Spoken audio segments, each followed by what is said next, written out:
अस्सलाम वालेकुम। तो क्या हाल है आप सब लोगों के। अच्छा, तो फाइनली आज डिस्क्रिप्शन से आपको आइडिया हो गया होगा कि हम क्वीनलैंड्स के बारे में बात करना चाह रहे हैं और finally we get a good news. Queensland जो है वो अपना न्यू प्रोग्राम जो है वो 3 अप्रैल से 10 अप्रैल तक जो है ओपन करने लगा है for offshore candidates and on शोर कैंडिडेट्स। और ये प्रोग्राम जो है ये बेसिकली प्रोसेसिंग प्रायोरिटी प्रोग्राम के नाम से है। और ये प्रोग्राम काफ़ी सिमिलर है जो न्यू साउथ वेल्स का स्ट्रीम बी का या स्ट्रीम ए का प्लान है पाथ 1 का। डिसीजन बेस्ड प्रोग्राम होगा। इसमें नॉमिनेशन जो है वो बिल्कुल उस तरह नहीं आएंगे जो एक कन्वेंशनल इमिग्रेशन मेथड है कि जिसके पॉइंट्स ज़्यादा होंगे वो कंसिडर होगा और जिसके कम होंगे वो कंसिडर नहीं होगा। तो ये बिल्कुल ऐसा प्रोग्राम नहीं होगा।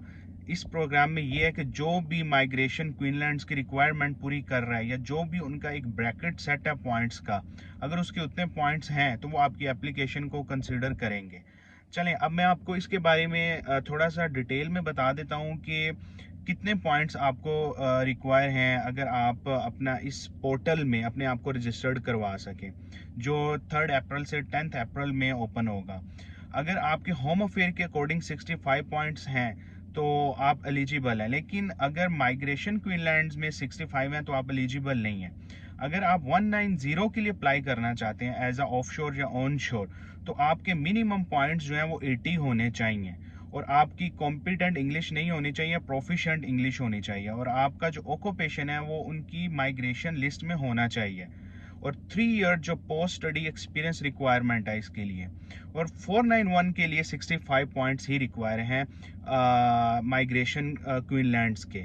तो वो 65 उसके डिपार्टमेंट होम अफेयर के 491 के लिए और 65 पॉइंट अगर आपके प्लस 15 स्टेट डाल के 65 हैं क्वीनलैंड्स के लिए तो आप एलिजिबल हैं। और क्वीनलैंड के 491 के लिए भी सेम रिक्वायरमेंट है कि आपकी प्रोफिशिएंट इंग्लिश होनी चाहिए, कॉम्पिटेंट नहीं होनी चाहिए, 3 ईयर पोस्ट एक्सपीरियंस होना चाहिए।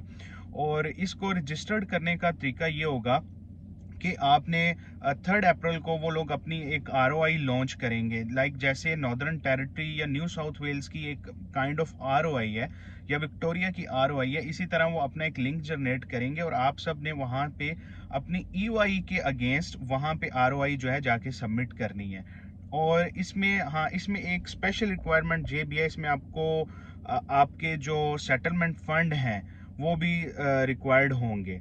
ठीक है, और सेटलमेंट फंड के लिए अगर आपके पास बैंक में कैश है और प्लस अगर आप फॉर एग्जांपल आपके पास कोई प्रॉपर्टी है, कोई एसेट्स हैं, तो उसका मैं आपको पहले बता देता हूँ कि आपके पास अगर कोई घर है तो आपने उसकी एवेल्यूएशन करवा लेनी है किसी भी एजेंट से जाके, ताकि आप अपने जो सेटलमेंट फंड है उसकी रिक्वायरमेंट पूरी कर सकें।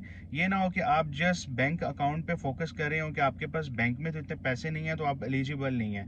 आपने समहाउ अपने जो सेटलमेंट फंड है वो शो करने हैं। अब जो सेटलमेंट फंड की अमाउंट है वो ऑलमोस्ट आप कह लें कि आई थिंक $35,000 सिंगल पर्सन के लिए एंड सो ऑन। अगर आप मैरिड हैं, आपके किड्स हैं, तो ये अमाउंट जो है बढ़ती जाएगी। वो आप माइग्रेशन क्वीनलैंड के पोर्टल पे जाके भी चेक कर सकते हैं। तो इट्स अ गुड अपॉर्चुनिटी। क्वीनलैंड ने बहुत देर के बाद ये पोर्टल ओपन किया, आप सबको इसके लिए अपने आप को रजिस्टर्ड करवाना चाहिए।